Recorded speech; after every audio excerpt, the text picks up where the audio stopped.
Next बढ़ सकते हैं क्वेश्चन नंबर 29 की तरफ। क्वेश्चन नंबर 29 क्या बोल रहा है हमसे कि consider the dissociation N2O4 gas give to NO2 gas.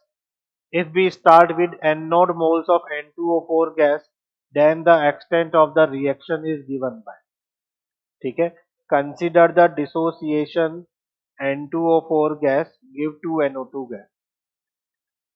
यहां पर यदि हम बात करें कि भाई आपको जो रिएक्शन दे रखी है, यदि हमने इसके n नोड मोल्स लेते हैं इनिशियली, तो एक्सटेंट ऑफ रिएक्शन क्या होगा, यानी अल्फा। बेसिकली अल्फा के बारे में, अल्फा और मोल्स के लेके रिलेशन पूछा जा रहा है, इसको हम देख लेते हैं। यहाँ पर आपको क्या रिएक्शन गिवन है, N2O4 gas give to NO2। यदि हम बोले कि भाई इनिशियली T इक्वल टू 0 पर हमें इसके n नोड मोल्स गिवन है, तो एट इक्विलिब्रियम मान लीजिए अल्फा मोल डिसोसिएट होगा तो कितने मिलेंगे हमें,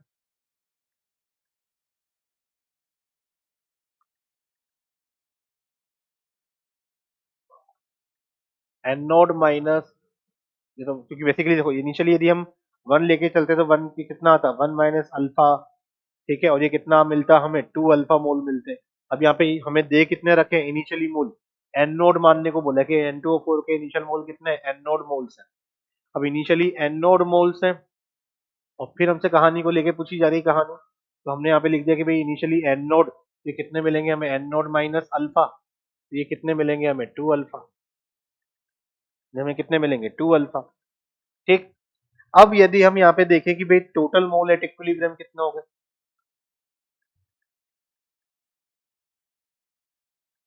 टोटल मोल एट इक्विलिब्रियम कितना हो जाएंगे, n node minus alpha plus 2 alpha. कितना हो जाएगा ये, एन नोड प्लस अल्फा। ठीक, तो यदि हम यहाँ पे केपी निकालें तो केपी क्या आएगा, पार्शियल प्रेशर ऑफ NO2 का whole square upon partial pressure of N2O4। ठीक, तो केपी इक्वल टू क्या हो जाएगा, पार्शियल प्रेशर ऑफ NO2 क्या होगा, mole fraction of NO2। Mole fraction of NO2 क्या होंगे, इसके खुद के mole 2 alpha upon total mole यानी एन नोड प्लस अल्फा का whole square into total pressure, जो कि पी ले लिया हमने, अपॉन N2O4 की बात करें तो ये कितना हो जाएगा आपका, n node minus alpha upon total mole n node plus alpha into P. तो एक पी से एक पी तो कैंसिल हो गया। ठीक है, और एन नोड प्लस अल्फा से n node plus alpha cancel हो जाएगा, तो के पी इक्वल टू कितना मिलने वाला है हमें, ये 4 alpha square upon N node plus alpha into N node minus alpha. ठीक है, तो K P equal to 4 alpha square upon N node square minus alpha square. Cross multiply करेंगे तो कितना आ जाएगा, ये K P into N node square minus K P alpha square equal to 4 alpha square.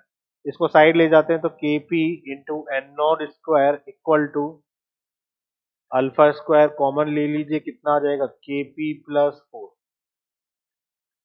ठीक है, तो alpha square upon N node square equal to कितना आ रहा है, K P upon K P plus 4। तो alpha upon N nought equal to, ये extent of reaction ही है अल्फा, कितना आ जाएगा, K P upon K P plus 4 का अंडर रूट। और यही आपका क्या होगा यहाँ पर आंसर, यही पूछा जा रहा है कि एक्सटेंट ऑफ रिएक्शन देख लीजिए यहाँ पे, ये इसको एक्सटेंट ऑफ रिएक्शन से रिप्रेजेंट किया जा रहा है अपॉन एन नोड, कितना आ रहा है, अंडर रूट के P upon K P plus 4 P. अच्छा, पी यहाँ पर बचेगा, पी बचा था ना यहाँ पे, पी बचा था हमारा 4 alpha square P, 4 alpha square P, के पी प्लस 4 पी, के पी प्लस 4 पी, ये के पी प्लस 4। ठीक, तो ये आपका क्या आ जाएगा, ऑप्शन नंबर डी। सिंपल सा क्वेश्चन है, इनिशियली आपको क्या गिवन था, एन नॉट मोल्स गिवन है, तो भाई मान लीजिए कुछ मोल डिसोसिएट हुए, एन नॉट माइनस अल्फा हो गया, तो NO2 के मोल कितने हो गए, 2 अल्फा हो गए। तो टोटल मोल से हमने केपी निकाला, क्योंकि पार्शियल प्रेशर तो क्या होता है, mole fraction into total pressure. इससे हमने पूरी कहानी लिखी है।